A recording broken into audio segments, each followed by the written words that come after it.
कैसे हैं आप सब? आई होप आप सभी अच्छे होंगे। तो चलिए आज हम फिर से लेकर आए आपके लिए एसएससी जीडी 2022-23 के लिए जो आपके एग्ज़ाम चल रहे हैं। तो इसमें क्या है कि रोजगार विद अंकित की जो एसएससी जीडी की जो है जीएस की बुक है, उसमें हम थर्ड चैप्टर बात करेंगे। यहाँ पर भारतीय राज्य व्यवस्था यानी पॉलिटी से जितने भी क्वेश्चन प्रीवियस ईयर में पूछे गए हैं वो सारे के सारे आज हम डिस्कस करेंगे, जिसमें 50 क्वेश्चन आज हम डिस्कस करने वाले हैं। तो डियर फ्रेंड्स, अगर अभी तक हमारे चैनल को सब्सक्राइब नहीं किया है तो चैनल को सब्सक्राइब कर लें, पास के बेल आइकन जरूर दबा लें। पीडीएफ के लिए क्या है, आपको सिंपली डिस्क्रिप्शन बॉक्स में जाना होगा, वहाँ से आप जो है टेलीग्राम ग्रुप ज्वाइन कर सकते हैं, वहाँ से आपको पीडीएफ मिल जाएगी। तो चलिए शुरू करते हैं आज की क्लास। तो आज हम देखेंगे पॉलिटी के क्वेश्चन जो प्रीवियस ईयर में आए हुए हैं। तो पहले क्वेश्चन की जब हम बात करेंगे तो पहला क्वेश्चन आपसे कहता है डियर फ्रेंड्स, जिसमें पहला क्वेश्चन कहता है भारतीय यानी सॉरी जनसंख्या की दृष्टि से भारत का सबसे छोटा राज्य कौन सा है। तो डियर फ्रेंड्स 11/2/2019 सितंबर में पूछा हुआ क्वेश्चन है। तो सबसे छोटा राज्य जो है आपका जनसंख्या की दृष्टि से वो सिक्किम है। तो राइट आंसर क्या हो जाएगा? सिक्किम। यहाँ पर चलिए बढ़ेंगे, यहाँ पर नेक्स्ट अब यहाँ पर देख लेते हैं, व्याख्या देख लेते हैं थोड़ी यहाँ पर इंपॉर्टेंट। गोवा क्षेत्रफल के अनुसार भारत का सबसे छोटा राज्य, क्षेत्रफल की दृष्टि से हम देखेंगे तो गोवा सबसे छोटा है, और जनसंख्या के अनुसार चौथा सबसे छोटा राज्य है। गोवा पहले पुर्तगाल का उपनिवेश था। जनसंख्या के अनुसार सिक्किम देश का सबसे छोटा राज्य है। बात करेंगे यहाँ पर नेक्स्ट क्वेश्चन आपका आता है question number second. Question number second कहता है रिक्त एक पक्षी है जो शांति का प्रतीक है। तो कबूतर एक पक्षी ऐसा है जो शांति का प्रतीक है। तो यहाँ पर बात करेंगे, यहाँ पर व्याख्या देख लेते हैं कि कबूतर के बारे में क्या है। तो यह कबूतर शांति का प्रतीक हो जाएगा। मोर भारत का राष्ट्रीय पक्षी हो जाएगा। मोर को 26 जनवरी 1963 को भारत का राष्ट्रीय पक्षी घोषित किया गया था। तो चलिए बात करेंगे क्वेश्चन नंबर थर्ड आपका। क्वेश्चन नंबर थर्ड आपसे क्या कहता है कि भारतीय जनतंत्र के संदर्भ में निम्नलिखित में से कौन सा कथन सही है। तो डियर फ्रेंड्स, राइट आंसर की जब हम बात करेंगे इसकी, तो राइट आंसर ए ऑप्शन हो जाएगा, यानी लोगों को अपने प्रतिनिधियों को चुनने की अनुमति देता है। तो राइट आंसर ए हो जाएगा। बढ़ेंगे नेक्स्ट क्वेश्चन। नेक्स्ट क्वेश्चन आपका आता है question number four. Question number four आपसे कहता है डिफरेंस भारतीय संविधान का नागरिकत्व पर धारा किस देश के संविधान से प्रेरित है। तो हम बात करेंगे यूके। यूके से हमने क्या लिया है कि नागरिक की जो धारा है हमने वो यूके के संविधान से ली हुई है। चलिए बात करेंगे यहाँ पर थोड़ी जो है और देख लेते हैं टॉपिक्स के। भारतीय संविधान में जो नागरिकता है वो यूके के संविधान से ली गई है, और मूल अधिकार जो है अमेरिका के संविधान से लिए गए हैं। मूल अधिकार हमने कहाँ से लिए हैं तो आप बताएंगे अमेरिका के संविधान से लिए गए हैं। और संबंधित सूची की जो व्यवस्था है वो हमने ऑस्ट्रेलिया के संविधान से ली है। ऑस्ट्रेलिया के संविधान से हमने क्या लिया? संबंधित सूची की व्यवस्था ली है। चलिए बात करेंगे question number five. Question number five आपसे कहता है कि भारत के न्यायतंत्र में अदालतों का पदानुक्रम शामिल है जिसमें सर्वोच्च कौन है। सर्वोच्च कौन है? यहाँ पर सर्वोच्च जो है उच्चतम न्यायालय सबसे सर्वोच्च है। चलिए बात करेंगे यहाँ पर नेक्स्ट 6 नंबर क्वेश्चन आपसे कहता है कि चुनाव आयोग का प्रमुख द्वारा नियुक्त किया जाता है। चुनाव आयोग है वो किन के द्वारा जो है नियुक्त किए जाते हैं। तो भारत का राष्ट्रपति होता है वो चुनाव आयुक्त की जो है चुनाव आयोग जो है तो उसकी नियुक्ति करता है। तो डियर फ्रेंड्स बात करेंगे कुछ 7 नंबर क्वेश्चन आपसे क्या कहता है। 7 नंबर क्वेश्चन आपसे कहता है आपसे कि लोकतंत्र में सत्तारूढ़ दल के किसके प्रति उत्तरदायी होता है। जो लोकतंत्र में सत्तारूढ़ दल है वो किसके प्रति उत्तरदायी होता है। तो हम बताएंगे किसके?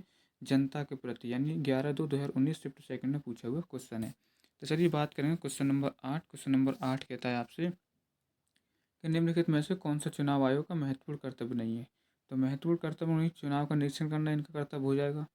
और फिर कह रहे हैं यहाँ पर प्रत्यक्ष चुनाव हो जाएगा और चुनाव का संचालन और नियंत्रण करना हो जाएगा। लेकिन कौन सा नहीं होगा? तो आपको बी ऑप्शन इज राइट, यानी चुनाव जो स्थायी चुनाव ना कराना। तो ये इसका जो है अलग अलग हो जाएगा। तो राइट आंसर हो जाएगा बी ऑप्शन। बढ़ेंगे यहाँ पर 9th नंबर। तो यहाँ पर आपसे पूछा गया है कि PMGY का पूर्ण रूप क्या है। तो PMGY का होगा प्रधानमंत्री ग्रामोदय योजना। ग्रामोदय योजना इसका आंसर हो जाएगा। चलिए बात करेंगे यहाँ पर क्वेश्चन नंबर 10। क्वेश्चन नंबर 10 आपसे कहता है डियर फ्रेंड्स कौन सा दुनिया का सबसे बड़ा लोकतंत्र है। तो सबसे दुनिया का लोकतंत्र जो है बड़ा है वो भारत का सबसे बड़ा लोकतंत्र है पूरी दुनिया में। तो चलिए बात करेंगे यहाँ पर नेक्स्ट क्वेश्चन। नेक्स्ट क्वेश्चन अब आता है आपका 11th 11th नंबर क्वेश्चन आपसे क्या कहता है कि भारत के लोगों की रिक्त वाले राज्यों को अधिक प्रतिनिधि मिलते हैं। किसके? सबसे अधिक आबादी जिस राज्य की हुई उससे हमें क्या है सबसे ज़्यादा प्रतिनिधि मिलेंगे डियर फ्रेंड से। चलिए बात करेंगे यहाँ पर 12 नंबर क्वेश्चन। 12 नंबर क्वेश्चन आपसे कहता है स्वतंत्रता के बाद भारत के पहले उप प्रधानमंत्री कौन है।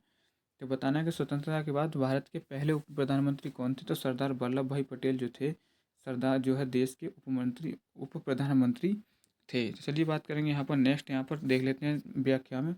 जो जगजीवन राम थे वो भारत के प्रथम दलित उप प्रधानमंत्री थे। आपसे पूछ लिया जाए कि भारत के प्रथम दलित उप प्रधानमंत्री कौन थे, तो आप बताओगे जगजीवन राम। जगजीवन राम जो थे भारत के प्रथम दलित उप प्रधानमंत्री थे। मोरारजी देसाई की बात आ जाए तो मोरारजी देसाई कौन थे, जो आप बताएंगे चौथे प्रधानमंत्री, भारत के चौथे प्रधान चौधरी चरण सिंह की जब बात आ जाती है 5वीं प्रधानमंत्री भारत के थे। चलिए बात करेंगे यहाँ पर नेक्स्ट 13 नंबर क्वेश्चन आपसे पूछा गया है कि भारतीय जनता पार्टी से बीजेपी की उत्पत्ति द्वारा स्थापित भारतीय जनसंघ में निहित है। तो किसके द्वारा था बताएंगे? डॉक्टर श्यामा प्रसाद मुखर्जी के द्वारा इसकी उत्पत्ति के द्वारा स्थापित भारतीय संघ में निहित है। तो चलिए बात करेंगे यहाँ पर 14 नंबर क्वेश्चन आता है भारत जो संविधान सभा का मसौदा समिति अध्यक्ष कौन थे?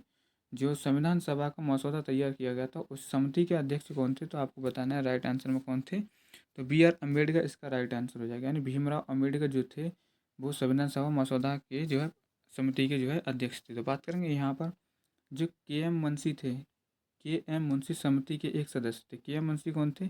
इस समिति के सदस्य थे। डॉक्टर राजेंद्र प्रसाद झंडा समिति के अध्यक्ष थे। आपसे पूछ लिया जाए कि झंडा समिति के अध्यक्ष कौन थे, तो आप बताएंगे जो है राजेंद्र प्रसाद थे। जवाहरलाल जो है संघ संविधान समिति के अध्यक्ष थे। जवाहरलाल नेहरू कौन थे? संघ संविधान समिति के अध्यक्ष थे। बात करेंगे 15 नंबर क्वेश्चन। 15 नंबर क्वेश्चन कहता है निम्नलिखित में से किस राज्य में जनसंख्या घनत्व सबसे अधिक है? वह राज्य बताना है जिसमें जनसंख्या घनत्व सबसे अधिक है। तो क्या किस में? तो आप बताएंगे बिहार में। बिहार में जनसंख्या घनत्व जो है सबसे अधिक है। बात करेंगे यहाँ 16 नंबर क्वेश्चन। 16 नंबर क्वेश्चन कहता है भारतीय संविधान के निम्नलिखित में से किस अनुभाग को भारतीय संविधान की अंतरात्मा के रूप में जाना जाता है? आपसे पूछा गया है कि जो भारत की आत्मा है, भारत के संविधान की जो आत्मा है उसे किसे कहते हैं हम? तो मौलिक अधिकार को हम क्या कहते हैं? संविधान की आत्मा इन्हें को कहते हैं। तो बात करेंगे यहाँ पर नेक्स्ट यहाँ बात करेंगे 17 नंबर के भारतीय संविधान में अवशिष्ट मामलों पर कानून बनाने का अधिकार किसे सौंपा गया है? जो अवशिष्ट मामले होते हैं उन पर कानून बनाने का अधिकार किसको दिया गया है? तो आप बताएंगे डियर फ्रेंड्स केंद्र सरकार को इन जो है उनको जो है अधिकार सौंपा गया है। तो चलिए बात करेंगे यहाँ पर नेक्स्ट 18 नंबर क्वेश्चन आता है। 18 नंबर क्वेश्चन में कहता है राज्य की नीति निर्देशक तत्व सिद्धांतों के विचार को भारतीय संविधान में किस देश से अपनाया गया है? जो राज्य की नीति निर्देशक सिद्धांत है वो हमने किस देश से लिए गए हैं? तो आपको ये बताना है। तो ये हमने लिए है आयरलैंड के संविधान से। कहाँ से लिए? आयरलैंड के संविधान से राज्य की नीति निर्देशक सिद्धांतों को हमने उठाया है। तो बात करेंगे यहाँ पर व्याख्या हम देख लेते हैं कि ब्रिटेन के संविधान द्वारा एकल नागरिकता और संसदीय शासन पद्धति को हमने अपनाया है। ब्रिटेन के संविधान से हमने क्या लिया है? एकल नागरिकता, और यहाँ संसदीय शासन पद्धति हमने अपनाई है। बात करेंगे दक्षिण अफ्रीका के संविधान से हमने क्या लिया है? तो आप बताएंगे संविधान संशोधन की जो व्यवस्था है वो हमने कहाँ से ली है? दक्षिण अफ्रीका के संविधान से ली है। बात करेंगे 19 नंबर क्वेश्चन, जिसमें आपसे कहता है भारतीय संविधान में निम्नलिखित अनुच्छेदों में से कौन सा भारत के राष्ट्रपति को राष्ट्रीय आपातकाल घोषित करने की शक्ति प्रदान करता है? आपको बताना है डियर फ्रेंड्स का राष्ट्रपति जो है आपातकाल की स्थिति लगाएगा वो कौन से आर्टिकल के द्वारा लगाएगा? तो आप बताएंगे आर्टिकल 352 के द्वारा जो है उनको अधिकार दिया गया है कि वो राष्ट्रीय आपातकाल घोषित करने की शक्ति प्रदान की गई है।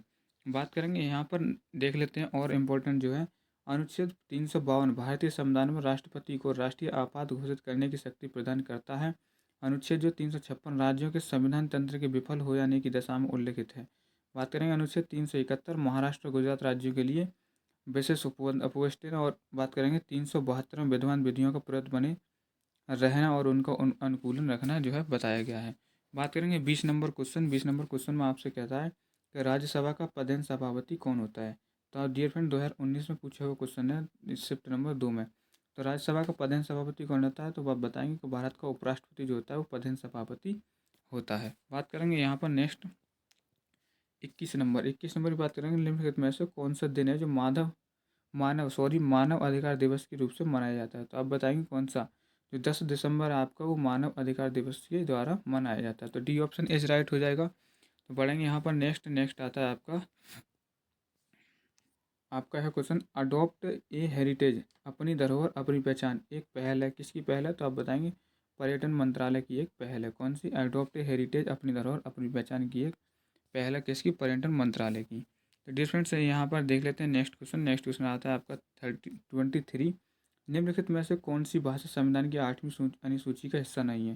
तो डियर फ्रेंड्स डोगरी है, और यहाँ पर बोडो है, संथाली है, लेकिन फारसी जो है इसका जो है हमारी 8वीं अनुसूची की भाषा नहीं है। तो बढ़ेंगे यहाँ पर नेक्स्ट क्वेश्चन आपका एक बार यहाँ व्याख्या देख लेते हैं। तो संविधान की 8वीं अनुसूची जो है 22 भाषाओं का उल्लेख है। संविधान की जो 8वीं अनुसूची है उसमें 22 भाषाओं का उल्लेख किया गया है, जिसमें मैथिली, संतालीस, बोडो और डोगरी 2004 में 92वें संविधान संशोधन के द्वारा 8वीं सूची में शामिल की गई हैं। तो चलिए बात करेंगे यहाँ 24 नंबर क्वेश्चन आपसे क्या कहता है कि निम्नलिखित में से क्या भारत के सर्वोच्च न्यायालय के अधिकार क्षेत्र से नहीं है? आप बताना है कि निम्नलिखित में से क्या है जो भारत के सर्वोच्च न्यायालय के अधिकार क्षेत्र में नहीं आता है। तो बताएंगे जो वित्तीय है, वित्तीय जो है हमारे जो है सर्वोच्च न्यायालय के अंतर्गत नहीं आता। तो बात करेंगे यहाँ पर नेक्स्ट नेक्स्ट आपका 25 नंबर क्वेश्चन आपसे कहता है 2011 की जनगणना के अनुसार किस राज्य की साक्षरता दर सबसे अधिक थी। तो डी में बताएंगे केरल की जो साक्षरता थी वो सबसे अधिक थी। तो डियर फ्रेंड्स, अगर आपको वीडियो अच्छी लगी हो तो प्लीज़ एक लाइक कर दें, इससे हमको मोटिवेशन मिलता है, आपको अच्छे से अच्छे क्वेश्चन हम लाने की कोशिश करते हैं। तो डियर फ्रेंड्स, वीडियो को लाइक करें, अपने दोस्तों को शेयर करें और प्लीज़ चैनल को सब्सक्राइब कर लें। चलिए बात करेंगे नेक्स्ट क्वेश्चन की। तो नेक्स्ट क्वेश्चन में देखते हैं 26 नंबर क्वेश्चन। 26 नंबर क्वेश्चन आपसे कहता है 86वें संविधान संशोधन अधिनियम 2002 में भारत के संविधान में निम्नलिखित में से कौन सा अनुच्छेद जो है जोड़ा गया था। आपको बताना है कि जो 86वां संविधान संशोधन हुआ था 2002 में, उसमें हमने संविधान में कौन सा आर्टिकल जोड़ा था। तो आप बताएंगे 21A को हमने संविधान के अंतर्गत जोड़ा था। चलिए बात करेंगे यहाँ पर नेक्स्ट, यहाँ पर देख लेते हैं व्याख्या। जो 21A है, 21(1) है, वो आपको क्या बताता है, इसके अंदर शिक्षा का अधिकार शामिल किया गया। 21A में शिक्षा के अधिकार के अंतर्गत 6 से 14 वर्ष के सभी छात्रों के लिए निःशुल्क एवं अनिवार्य शिक्षा का अधिकार दिया गया था। तो चलिए बात करेंगे यहाँ पर 27 नंबर क्वेश्चन। देशों के बीच तेजी से एकीकरण को किस रूप से जाना जाता है। जो देशों में बीच से तेजी से एकीकरण की रूप चल रही है उसको किस रूप से जाना जाता है, आप बताएंगे वैश्वीकरण की रूप से जाना जाता है। तो चलिए बात करेंगे यहाँ पर नेक्स्ट 28 नंबर क्वेश्चन है। 28 नंबर क्वेश्चन आपसे कहता है कि राष्ट्रीय मानव अधिकार आयोग के बारे में निम्नलिखित में से किस कौन सा कथन सही है। तो जो मानव अधिकार आयोग है राष्ट्रीय, तो कौन सा कथन सही है, तो इसमें बात बताएंगे कि ए ऑप्शन इसका सही हो जाएगा कि उसकी सत्ता स्वरूप में केवल सिफारिश यानी शक्तिपरक जो है यहाँ में ये ऑप्शन इज राइट हो जाएगा। बढ़ेंगे यहाँ पर नेक्स्ट, यहाँ पर देख लेते हैं कि जो राष्ट्रीय मानव अधिकार आयोग है इसकी सत्ता स्वरूप में केवल सिफारिश है। इसकी स्थापना 12 अक्टूबर 1993 में की गई थी। राष्ट्रीय जो मानव अधिकार आयोग है इसकी स्थापना कब हुई थी, 12 अक्टूबर 1993 में हुई थी। इसका मुख्यालय दिल्ली में है। कहाँ इसका मुख्यालय, दिल्ली में। और एक अध्यक्ष और 7 सदस्य होते हैं। इसमें एक अध्यक्ष होता है और 7 सदस्य होते हैं। बात करेंगे यहाँ पर आपका आता है 29 नंबर, पंचायती राज संस्थाएं किस संशोधन के अंतर्गत अस्तित्व में आई। जो पंचायती राज की संस्थाएं होती हैं वो किस संशोधन के अंतर्गत आई, तो आप बताएंगे 73वां और 74वां संविधान संशोधन हुआ था उसके अंतर्गत ये जब आई थी। तो चलिए बात करेंगे यहाँ पर नेक्स्ट नेक्स्ट की बात करेंगे 30 नंबर। 30 नंबर क्वेश्चन आपसे कहता है भारत में चुनाव के संदर्भ में वीपैट यानी वीवीपैट शब्द का पूर्ण रूप क्या है। तो अब बताना है कि वीवीपैट का जो है पूर्ण रूप क्या है, तो आप बताएंगे voter verifiable paper audit trail. तो ये आपका फुल फॉर्म हो जाएगी। तो चलिए बढ़ते हैं नेक्स्ट क्वेश्चन आपका आता है 31 नंबर। 31 नंबर में पूछता है भारतीय संविधान के संदर्भ में निम्नलिखित में से कौन सा जो अनुच्छेद है अपने नागरिकों को धर्म की स्वतंत्रता के अधिकार के लिए गारंटी देता है। तो धर्म की सुरक्षा के लिए हमें संविधान के अंतर्गत कौन सा आर्टिकल है, तो आप बताएंगे जो है आपका कौन सा अधिकार दिया गया है हमें, आर्टिकल 25 में इसका अधिकार दिया गया है। तो यहाँ देख लेते हैं व्याख्या में थोड़े और आर्टिकल हैं। जो है अनुच्छेद 25 अपने नागरिकों को धर्म की सुरक्षिता के स्वतंत्रता के लिए अधिकार की गारंटी देता है। अनुच्छेद 32 में संवैधानिक उपचारों का अधिकार है। ये अनुच्छेद भारत के प्रत्येक नागरिक को संविधान द्वारा मान्यता प्राप्त अन्य मौलिक अधिकारों को लागू कराने के लिए सर्वोच्च न्यायालय के समक्ष याचिका दायर करने का अधिकार देता है। तो डियर फ्रेंड्स, यहाँ बात करेंगे अनुच्छेद 22 की। अनुच्छेद 22 कहता है ये अनुच्छेद गिरफ्तार किए गए किसी व्यक्ति को ऐसी गिरफ्तारी कारणों के विषय में यथाशीघ्र सूचित किए बिना हिरासत में नहीं रखा जाएगा, उसे कानूनी परामर्श से वंचित किया जाएगा। तो चलिए बात करेंगे यहाँ पर 32 नंबर क्वेश्चन की। तो डियर फ्रेंड्स, 32 नंबर क्वेश्चन कहता है निम्नलिखित में से कौन सा भारत का राष्ट्रीय जलीय जीव है। तो भारत का राष्ट्रीय जलीय जीव क्या है, डॉल्फिन। डॉल्फिन जो है हमारा भारत का राष्ट्रीय जलीय जीव है। बात करेंगे यहाँ पर कब बनाया था इसको, तो आप बताएंगे कि जो है 2007 को डॉल्फिन वर्ष मनाया जाता है। 2007 को डॉल्फिन वर्ष से मनाया जाता है। तो चलिए बात करेंगे यहाँ पर 33 नंबर है, निम्न में राज्य सूची में क्या शामिल है। आपको बताना है कि राज्य सूची में क्या क्या शामिल है। तो आप बताएंगे कि बैंकिंग राज्य सूची में है, या रक्षा है, या पुलिस है, या वन है। तो आप बताएंगे जो है राज्य सूची में क्या आता है, हमारा पुलिस आता है। तो बात करेंगे यहाँ पर व्याख्या देख लेते हैं कि जो पुलिस है राज्य सूची का विषय है, जबकि बैंकिंग या रक्षा है संघ सूची का विषय है, तो वन संवर्ती सूची का विषय है। बात करेंगे 34 नंबर क्वेश्चन आपसे कहता है कि निम्नलिखित में से क्या भारत के संविधान की विशेषता नहीं है। आपको बताना है कि इनमें से कौन सी है जो भारत की जो है विशेषता नहीं है। तो एकात्मक प्रणाली जो है हमारे संविधान के अंतर्गत नहीं है। मूल अधिकार हैं, सत्ता का विभाजन है और संघीयता हमारे संविधान की विशेषता है। बात करेंगे यहाँ पर नेक्स्ट 35 नंबर। 35 नंबर क्वेश्चन आपसे कहता है डियर फ्रेंड्स, भारत सरकार द्वारा योजना आयोग किस वर्ष स्थापित किया गया था। तो बताना है कि जो योजना आयोग था वो किस वर्ष स्थापित किया गया था। ये 1950 को स्थापित किया गया था। तो चलिए बात करेंगे यहाँ पर नेक्स्ट 36 नंबर क्वेश्चन आता है। 36 नंबर क्वेश्चन आपसे कहता है सच्चिदानंद सिन्हा के स्थान पर भारत की संविधान सभा का अध्यक्ष कौन था? तो आप बताएंगे जो सच्चिदानंद सिन्हा के स्थान पर भारत के संविधान सभा का स्थान जो है हमें अध्यक्ष कौन था? तो आप बताएंगे राजेंद्र प्रसाद जो थे वो सच्चिदानंद सिन्हा के स्थान पर भारत की संविधान सभा का अध्यक्ष बने थे। तो चलिए बात करेंगे यहाँ पर नेक्स्ट आता है 37 नंबर। 37 नंबर क्वेश्चन कहता है भारतीय संविधान में मौलिक कर्तव्यों को कौन से संशोधन द्वारा शामिल किया गया है?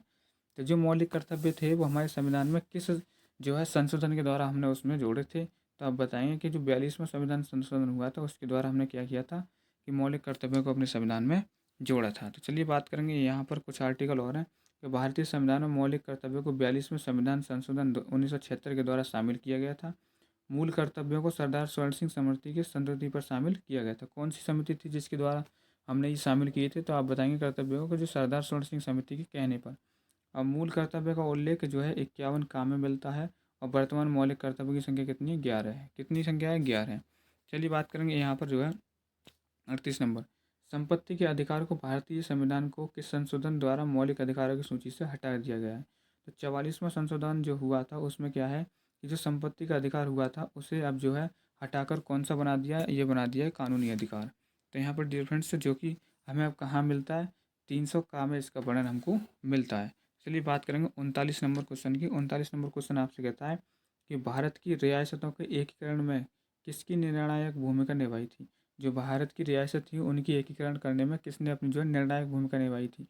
तो बताएंगे सरदार वल्लभ भाई पटेल ने जो है सबसे अच्छी भूमिका इसमें निभाई थी। तो चलिए बात करेंगे 40 में। 40वां नंबर क्वेश्चन कहता है भारतीय संविधान में पहला संशोधन किस वर्ष किया गया था? आपको बताना है कि संविधान में हमारा पहला संशोधन हुआ था वो कब हुआ था? तो आप बताएंगे 1951 में हमारे संविधान में पहला संशोधन हुआ था। तो बात करेंगे यहाँ पर नेक्स्ट 41 नंबर क्वेश्चन आता है निम्नलिखित में से किस परिस्थिति में भारत की स्वतंत्रता के मौलिक अधिकारों को कम किया जाता है? तो जो भारत की स्वतंत्रता के मौलिक अधिकार हैं वो हम कब कम किया जा सकते हैं? अगर राष्ट्रीय आपातकाल हमारे देश में लगा हुआ है तब अधिकार कम हम कर सकते हैं।